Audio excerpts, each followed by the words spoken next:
آقا کریم صلی اللہ علیہ وسلم فرماتے ہیں جو رمضان شریف میں گناہ کبیرہ کرتے ہیں. اب گناہ کبیرہ کی بہت بڑی تعریف ہے، اس کو نہیں بیان کروں گا، لیکن جو گناہ کبیرہ بڑا گناہ کرتے ہیں، پہلی بات تو چونکہ میرا مسلک صوفیہ ہے، صوفیہ سے کسی نے پوچھا کہ گناہ بڑا کیا ہے؟ امام غزالی فرماتے ہیں نہ کوئی گناہ چھوٹا ہے نہ کوئی گناہ بڑا ہے. بات تو یہ ہے جس گناہ پر خدا تیری پکڑ کر لے وہی گناہ سب سے بڑا ہے، اور جس نیکی پر خدا تجھے بخش دے وہی نیکی سب سے بڑی ہے. کسی گناہ کو چھوٹا سمجھ کے مت کرو، پتہ نہیں وہ کس گناہ پہ ناراض ہو جائے. تو اللہ کے حبیب صلی اللہ علیہ وآلہ وسلم فرماتے ہیں جو رمضان شریف میں بڑا گناہ کبیرہ گناہ کرتے ہیں، سال بھر تک فرشتے اس پہ لعنت کرتے رہتے ہیں، اور اگر اسی سال اس کو موت آ جائے، اسی سال جس نے ماہ رمضان میں گناہ کبیرہ کیا تھا، اس نے بڑا گناہ کیا تھا. اب بڑے بڑے گناہوں کو گنایا گیا. مثال کے طور پر کسی عورت پر غلط نیت سے نظر ڈالنا یہ گناہ کبیرہ ہے. جھوٹی قسم کھانا یہ گناہ کبیرہ ہے. ناپ تول میں کمی کرنا یہ گناہ کبیرہ ہے. کسی کو دیکھ کر اس کا مذاق اڑا کے دل دکھانا یہ گناہ کبیرہ ہے. کسی کی امانت میں خیانت کرنا یہ گناہ کبیرہ ہے.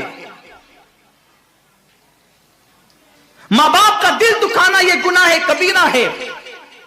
کفر کرنا یہ گناہ کبیرہ ہے، بلکہ اکبر الکبائر ہے. 70 کی فہرست امام سیوطی نے گنائی ہے، اور پھر 70 کی فہرست گنانے کے بعد فرماتے ہیں 70 پر یعنی 1 2 3 4 والا 70 نہیں، بلکہ اللہ کے حبیب نے یہاں جو 70 فرمایا ہے یہ 70 گنتی والا 70 نہیں ہے، بلکہ کثرت بتانے کے لیے 70 ہے. جیسے کہ ہم کہتے ہیں نا میں نے تجھے 50 بار سمجھایا تو نہیں مانا، میں 100 بار تیرے گھر آیا تو نہیں ملا، تو اس کا مطلب یہ نہیں کہ 99 کے بعد ایک جو ملا کر کے آتا ہے وہ 100 نہیں، گنتی کا 100 نہیں. یہاں 100 بتانا کثرت بتانے کے لیے ہے، یہاں 50 کہنا کثرت بتانے کے لیے ہے. تو اللہ کے حبیب فرماتے ہیں 70 بڑے گناہ ہیں، یعنی اتنی طویل تعداد میں اتنی کثرت سے ہے بڑے گناہ کہ تم ان کو شمار نہیں کر سکتے. بس اتنا کہ جس گناہ پہ خدا ناراض ہو جائے وہ بڑا گناہ. تو جس نے رمضان شریف میں قصدن بڑا گناہ کیا، قصدن، نماز کو چھوڑنا بھی گناہ کبیرہ ہے، نماز کو ترک کرنا بھی گناہ کبیرہ ہے. میرے آقا صلی اللہ علیہ وسلم کے دیوانوں، کھیل کود میں وقت کو ضائع کرنا، وقت کا ضیاع، یہ بھی گناہ کبیرہ ہے. آقا فرماتے ہیں جس نے رمضان شریف میں گناہ کبیرہ کیا، اس رمضان سے لے کر آنے والے رمضان شریف تک فرشتے اس پہ لعنت کرتے. یہ لعنت کیا ہے؟ لعنت سمجھتے ہیں؟ لعنت کا مطلب یہ ہے جس پہ لعنت پڑی وہ ہمیشہ کے لیے اللہ کی رحمت سے دور ہو گیا. انسان کی لعنت کیا ہے؟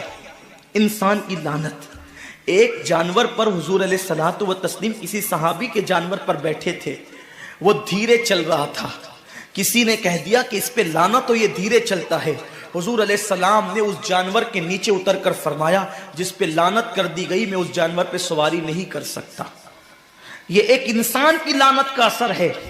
جس پہ معصوم فرشتے لعنت کرے اس کا انجام کیا ہوگا؟ وہ بھی 1 2 لعنت نہیں. رمضان شریف کو چھوٹا مت سمجھیے. 1 کے 70 پر آپ کی نظر ہے، گناہ نیکیوں کی کثرت پہ آپ کی نظر ہے، گناہوں کی تباہی پہ آپ کی نظر نہیں ہے.